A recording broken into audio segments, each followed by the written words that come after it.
जैसे स्कूल व्याख्याता का जो सिलेबस है उसमें जो जलवायु विज्ञान है उसमें एक चैप्टर आता है तापीय व्युत्क्रमण, तापमान की विलोमता।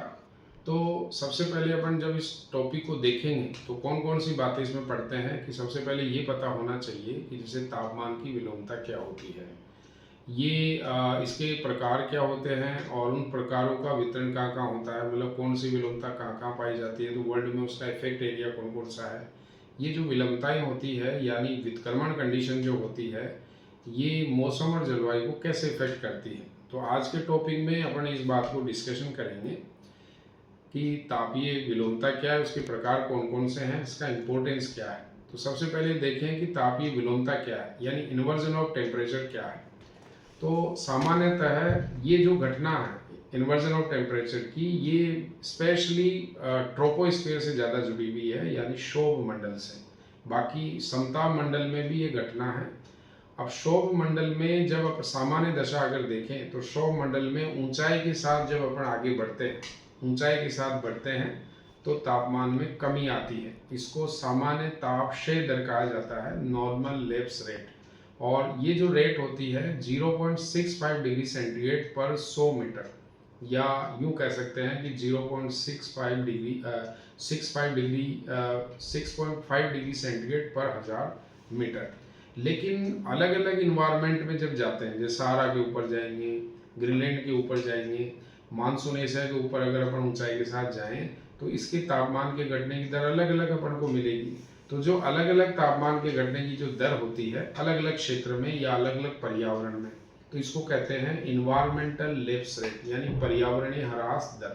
और इसकी रेट होती है 4 डिग्री सेंटीग्रेड पर 1000 मीटर से लेकर लगभग 13 डिग्री सेंटीग्रेड पर 1000 मीटर के बीच में ये वेरिएशन रहता है, यानी अंतर रहता है। किसी जगह ज़्यादा होती है, किसी जगह कम होती है। लेकिन नॉर्मल लैप्स रेट जो सामान्य ह्रास दर है उसकी रेट फिक्स होती है, जो 0.65 डिग्री सेंटीग्रेड पर 100 मीटर है, या यूं कह सकते हैं कि 1 डिग्री सेंटीग्रेड प्रति 165 मीटर है। 165 मीटर की ऊंचाई पर 1 डिग्री सेंटीग्रेड तापमान कम हो जाता है। लेकिन कभी कभी ऐसी विशेष परिस्थितियां आती है जिसमें नीचे ठंडी हवा की परत और ऊपर गर्म हवा की परत का निर्माण हो जाता है। तो जब नीचे ठंडी हवा और ऊपर गर्म हवा हो तो ऊंचाई के साथ तापमान के घटने की बजाय तापमान बढ़ने लगता है। तो इसको इन्वर्स कंडीशन कहते हैं, यानी सामान्य दशा का उलट जाना। तो सामान्य दशा जब उलट जाती है तो उसी को वितक्रमित दशा बोलते हैं, विलोम दशा बोलते हैं या प्रतिलोमन दशा बोलते हैं। तो जब शोभ मंडल में विशेष परिस्थिति में, जैसे सर्द लंबी रातों में जब धरातल ज़्यादा ठंडा हो जाता है और उसके संपर्क में आई हवा भी ठंडी हो जाती है, तो ऊंचाई के साथ जाने पर तापमान बढ़ने लगता है। इस कंडीशन को बोलते हैं इन्वर्जन ऑफ टेम्परेचर यानी तापमान का व्युत्क्रमण। अब ये व्युत्क्रमण कैसे कैसे बनता है, कहाँ कहाँ बनता है। तो सबसे पहला जो व्युत्क्रमण होता है उसको पृष्ठीय प्रतिलोमन बोलते हैं, यानी सरफेस इन्वर्जन ऑफ टेम्परेचर। जैसे ये धरातल है, अब धरातल में क्या होगा कि जैसे सर्दी की लंबी रातें होती है, यानी सर्दी वाला जो मौसम होता है, तो दिन में सूर्य ताप पूरा आएगा। पहले धरातल गर्म होगा, उसको विकिरण उष्मन कहते हैं। फिर इसके आसपास की जो हवा है, जैसे ये हवा ही संपर्क से गर्म होगी, इसको डायबेटिक उष्मन कहते हैं। फिर ऊंचाई के साथ तापमान घटने की प्रवृत्ति रहेगी, तो सामान्य कंडीशन होती है। फिर जब रात आती है, रात में सर्द रात लंबी होती है, तो ये धरातल अपनी हीट को छोड़ देता है, जिसको अपन पार्थिव विकिरण कहते हैं या टेरेस्ट्रियल रेडिएशन कहते हैं। इस विकिरण को छोड़ने से धरातल ठंडा हो जाता है, जिसको रेडिएशन शीतलन कहा जाता है, यानी विकिरण शीतलन। फिर उसकी संपर्क वाली जो हवा होती है नीचे नीचे से, वो ठंडी हो जाती है, जबकि उसकी ऊपर वाली लेयर गर्म रहती है। तो ये क्रम उलट जाता है, इसी को इन्वर्जन ऑफ टेम्परेचर कहते हैं। ये धरातल के पास बनता है, इसलिए ये जो कंडीशन है ये पृष्ठीय प्रतिलोमन की कहलाती है। तो ये जब धरातल के पास विकिरण शीतलन से, डायबेटिक कूलिंग की प्रोसेस की वजह से नीचे ठंडी हवा की परत बन जाए और ऊपर जब गर्म हवा की परत बन जाती है, तो इसी को पृष्ठीय प्रतिलोमन कहा जाता है। अब अगर इसकी आवश्यक दशाओं की अगर बात करें तो सबसे पहली आवश्यक दशा होती है सर्द लंबी। अब इसमें जैसे अपन पृष्ठीय प्रतिलोमन की आवश्यक दशाओं को देखें तो आवश्यक दशाएं हैं कि सबसे पहली जरूरत होती है कि सर्द लंबी रात होनी चाहिए, क्योंकि सर्द लंबी रात में टेरेस्ट्रियल रेडिएशन ह्रास ज़्यादा होगा, उससे विकिरण शीतलन ज़्यादा होगा, धरातल के पास वाली ज़्यादा हवा ठंडी होगी, इसलिए इन्वर्जन बनेगा। तो गर्मी की महीनों में यानी गर्मी के सीजन में इन्वर्जन ऑफ कंडीशन कम बनता है, लेकिन सर्दी के महीनों में सरफेस इन्वर्जन ऑफ टेम्परेचर ज़्यादा बनता है। दूसरी आवश्यक दशा हो कि सर्द लंबी रात तो हो, लेकिन आकाश में बादल नहीं होने चाहिए, मतलब क्लियर स्काई वाली रात होनी चाहिए। क्लियर स्काई में क्या होता है, टेरेस्ट्रियल रेडिएशन जो हीट रिलीज करता है वो ज़्यादा खर्च कर सकता है, लेकिन मान लो किसी सर्द रात में बादल आ गए या बादल हों तो उस रात इन्वर्जन ऑफ टेम्परेचर नहीं बनेगा। दूसरा, सर्द रात में हवा नमी वाली नहीं होनी चाहिए, क्योंकि नमी युक्त जो मॉइस्चर एयर होती है वो हीट को अपने पास रख लेती है, तो ठंडा नहीं होने देती, तो उस रात भी हवा में इन्वर्जन नहीं बनता है। और तेज गति वाली हवा भी नहीं होनी चाहिए, क्योंकि तेज गति वाली हवा में तापमान का मिश्रण हो जाता है। तो ये कुछ आवश्यक कंडीशन होती है इन्वर्जन ऑफ टेम्परेचर में।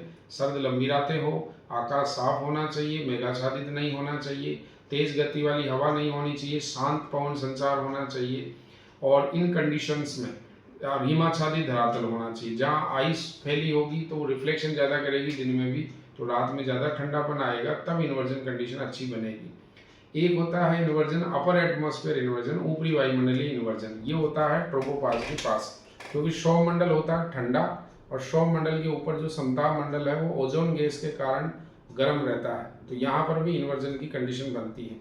एक होता है advection inversion of temperature. Advection यानी अभिवहनीय प्रतिलोमन। अभिवहन उसको कहते हैं जब हवा क्षैतिज चलती है, तो जब ठंडी और गर्म हवा आपस में मिलती है, तो जैसे गर्म हवा गई ठंडे क्षेत्र के ऊपर, तो ये गर्म हवा जब इस ठंडे क्षेत्र के ऊपर जाएगी तो नीचे से इसकी परत ठंडी हो जाएगी, जबकि ऊपर से गर्म रहेगी, ये इन्वर्जन बनेगा, तो इसको अभिवहनीय प्रतिलोमन कहते हैं। या ये जब हवा गई और ठंडी हवा भरी हुई है यहाँ पर, तो ठंडी हवा के ऊपर आ जाएगी, तो ठंडी हवा की परत के ऊपर ये गर्म हवा की परत बन जाती है, तो ये अभिवहनीय प्रतिलोमन होता है। एक होता है कि जैसे सर्दियों में पर्वतों की ठंडी हवाएं नीचे आ जाती है, घाटी की गर्म हवा को ऊपर धकेल देती है, तो नीचे ठंडी हवा ऊपर गर्म हवा परत बन जाती है। तो ये अभिवहनीय प्रतिलोमन क्षैतिज पवन संचार के दौरान होता है। गर्म और ठंडी हवाएं जब एक दूसरे के क्षेत्र में जाती है तब ये इन्वर्जन बनता है। इस दौरान भयंकर कोहरा पड़ता है, फोग होता है जो फसलों को नुकसान पहुंचाता है, दुर्घटना की संभावना बढ़ जाती है जहां हवाओं का।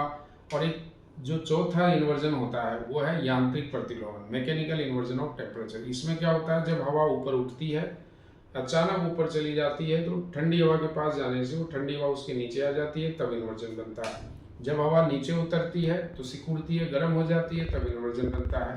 तो ये जो मैकेनिकल इन्वर्जन ऑफ टेम्परेचर है, ये एडियाबैटिक शीतलन और एडियाबैटिक उष्मन के दौरान होता है। एडियाबैटिक शीतलन क्या है, जब ये हवा है, जब ये ऊपर उठेगी तो फैलेगी, फैलने से इसका वायुदाब घट जाता है, यानी फैल जाती है, आयतन बढ़ जाता है।